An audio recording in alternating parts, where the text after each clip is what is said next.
Why The Godfather is a masterpiece. I know, that's the most predictable sentence you can say about a movie. Everyone from your film professor to your uncle who's only seen 12 movies total agrees on this one. But I think the reason it's become the default answer is actually worth unpacking instead of just nodding along to, because the mechanics of why it works are less obvious than the reputation makes it seem.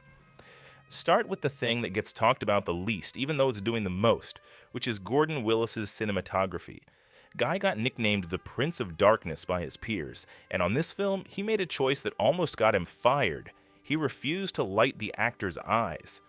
Studio executives saw the dailies and panicked because you literally can't see Brando's eyes half the time, and Willis just held the line, lighting from overhead so the eye sockets fall into shadow, which turns Vito Corleone from a guy giving a speech into something closer to a mask you can't quite read. That's not a stylistic flourish for its own sake. That's the entire thesis of the movie encoded in lighting, power that hides its face. And it's not dark the whole way through either.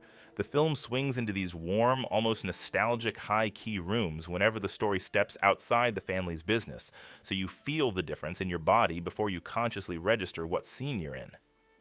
Then there's Brando, and I think it's easy to undersell how strange his performance actually is on a technical level because it's been imitated so many times it now reads as default gangster movie voice. He stuffed cotton in his cheeks for the screen test to get that jowly, aging bulldog look, and the raspy near whisper he does the entire film means you lean in to listen to him, which is such a simple trick and it completely inverts the usual power dynamic of a movie villain. He doesn't need volume because the whole room already came to him. Pacino is the other half of this, and honestly the more interesting arc, because Michael starts the film as basically the audience's proxy, the war hero who wants nothing to do with the family business, sitting slightly apart at his sister's wedding in his uniform, and the movie's entire structure is watching that guy get erased and replaced scene by scene without a single moment where you can point and say, that's when he changed. It's gradual in a way that feels less like plot and more like something closing over him. Which brings me to the baptism sequence, and I don't think there's a more efficient piece of editing in American film than this one. Coppola crosscuts between Michael standing as Godfather at his nephew's baptism, renouncing Satan, sacred organ music playing, and his men simultaneously executing every rival boss in the city on his orders. It's not subtle as an idea, church and murder side by side, but the craft of it is what makes it land.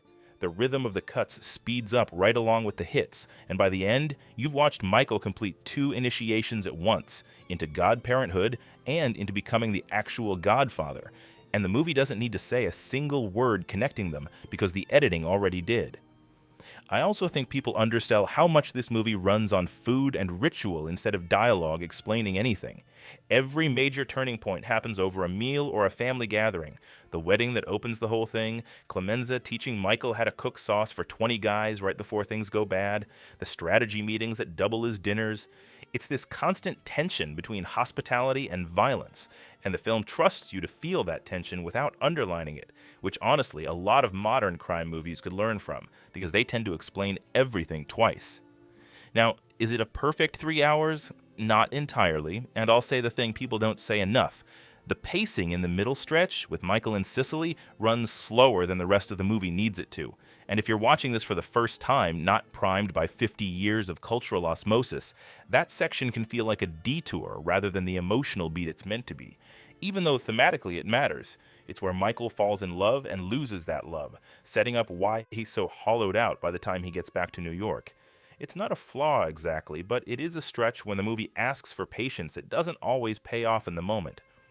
What actually seals the masterpiece label for me, though, is the ending. Not the toll booth murder or any of the big violent set pieces, but the final shot. Kay watching the office door close on Michael as he accepts being called Don Corleone. And the door closing is the whole movie in one motion. She's now on the outside of the thing she thought she was marrying into, and we're on the outside with her. Coppola had to fight Paramount practically the entire production, They didn't want Brando, they didn't want Pacino, they thought the project was a disaster waiting to happen. And the version that survived all that studio interference ended up defining what a serious American movie could look like for the next 50 years. That's the part that gets lost when people just say it's the greatest movie ever made, like it's a settled fact. The whole thing was one continuous fight to make something this deliberate, this controlled, and it winning that fight scene by scene is honestly the most masterpiece thing about it.